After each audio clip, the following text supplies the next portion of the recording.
Himay tayo ng talbos. Ang ulam namin ngayon ay tahong. Yan.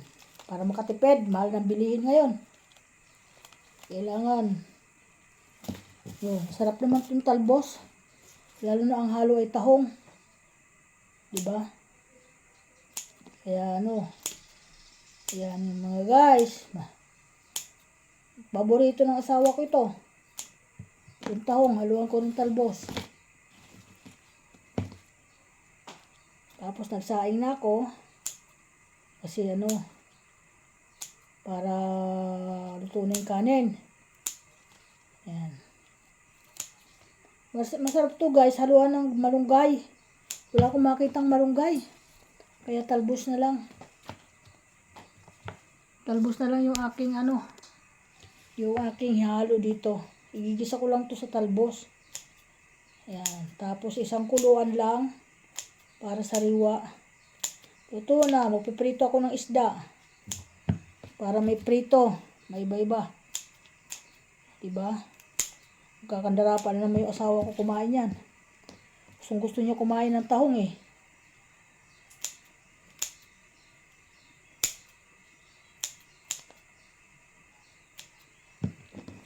Ito, in-order ko ito kahapon doon sa suki ko. Dinalaan ako. Sabi ko, bakit isang tali lang? Gusto ko nito marami. Isang tali lang yung dinala sa akin. Kulang pa. Kulang pa. Hello, welcome to my vlog. Good morning everyone. Yan si Nanay Linda. Busy, galing sa tindahan. Inasikaso ko yung aking mga bigas doon. Nilagay ko sa maayos na lalagyan. Yan. Para hindi siya mapasukan ng mga hanip. Kasi marami ako biniling bigas.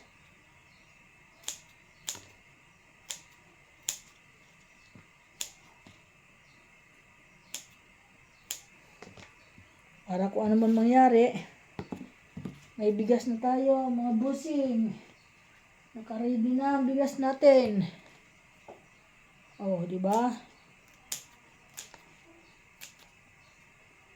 Ayan.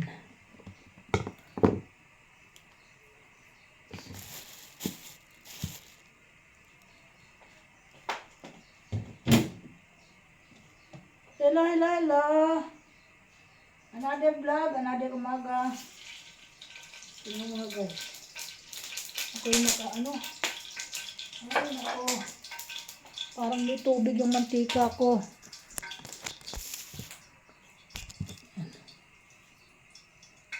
Guys, mahal na mantika ngayon. O ito, 40 na isang bote.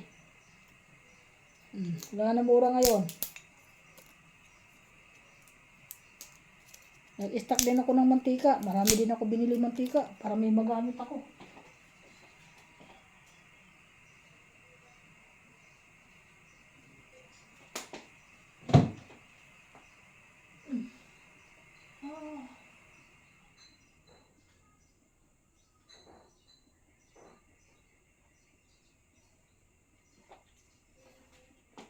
Yan, bot.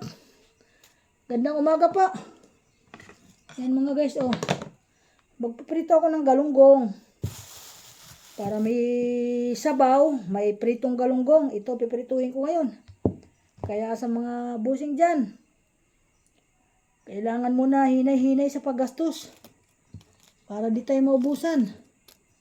Mamaya, di tayo makalabas kasi sa mahal ng diesel. Di na kami lumalabas, di na kami nagtitinda. Nagsasakyan. Yung asawa ko na lang nagtatricycle.